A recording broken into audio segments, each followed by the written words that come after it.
بالآخر جب بیت المقدس کی فتح کا وقت قریب آیا، ایک موقع پہ، یہ بات بڑی توجہ کے ساتھ سنیں، ایک موقع پہ حضرت عمرو بن عاص رضی اللہ تعالیٰ عنہ نے خط لکھا رومی سپہ سالار کو، جس کا نام اطرابون تھا۔ اس اطرابون کو خط لکھا اور اطرابون سے کہا کہ تمہیں پتہ چل جانا چاہیے کہ اب ہم بیت المقدس کی فتح کے قریب پہنچ گئے ہیں اور بہت جلد ہماری فوجیں بیت المقدس کو فتح کر لیں گی، اور ہم فاتحانہ انداز میں اور میں فاتح کی حیثیت سے بیت المقدس میں داخل ہوں گا۔ تاریخ کے سارے مورخین لکھتے ہیں کہ جب وہ خط اطرابون کے پاس پہنچا، عیسائی رومی سپہ سالار کے پاس پہنچا، جب اس نے یہ لفظ پڑھا نا کہ میں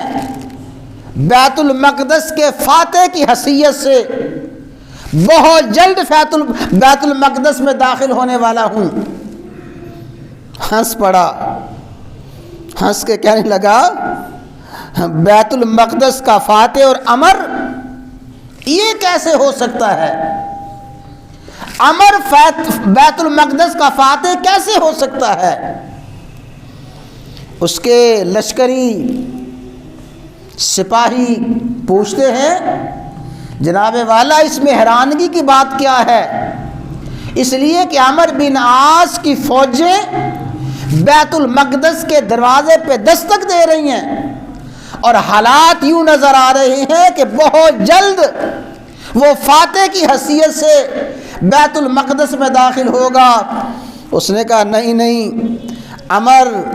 بیت المقدس کا فاتح نہیں ہو سکتا، تمہیں کیا پتا؟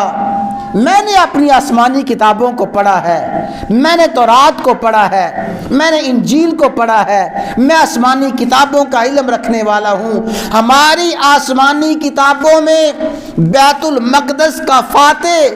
جس کا نام لکھا گیا ہے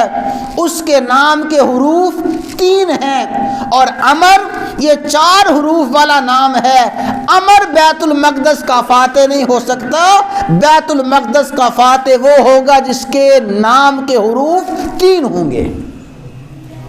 امر بیت المقدس کا فاتح نہیں ہے۔ وہ ابھی میں عرض کرتا ہوں، جب بیت المقدس کا محاصرہ ہوا اور بیت المقدس کا محاصرہ طول پکڑ گیا، عیسائی تنگ آ گئے اور عیسائیوں کو پتہ چل گیا کہ اب صلح کے علاوہ اور بیت المقدس کو چھوڑنے کے علاوہ ہمارے پاس کوئی راستہ نہیں ہے۔ اور میں یہاں ایک بڑی اہم بات عرض کرتا جاؤں کہ سرزمین بیت المقدس وہ ہے جس میں بے شمار پہلے جنگیں ہو چکی تھیں، اس کے بعد بھی جنگیں ہوئیں۔ اس سرزمین کو فتح کرنے کے لیے، اس کو آزاد کرنے کے لیے، اس سرزمین پہ قبضہ کرنے کے لیے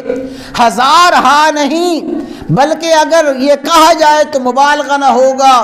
لاکھوں انسانوں نے اپنی جانیں قربان کی ہیں، لاکھوں انسان قربان ہوئے ہیں، لاکھوں انسان قتل ہوئے ہیں، تب بیت المقدس کی فتح ہوتی رہی ہے، بیت المقدس پہ قبضہ ہوتا رہا ہے۔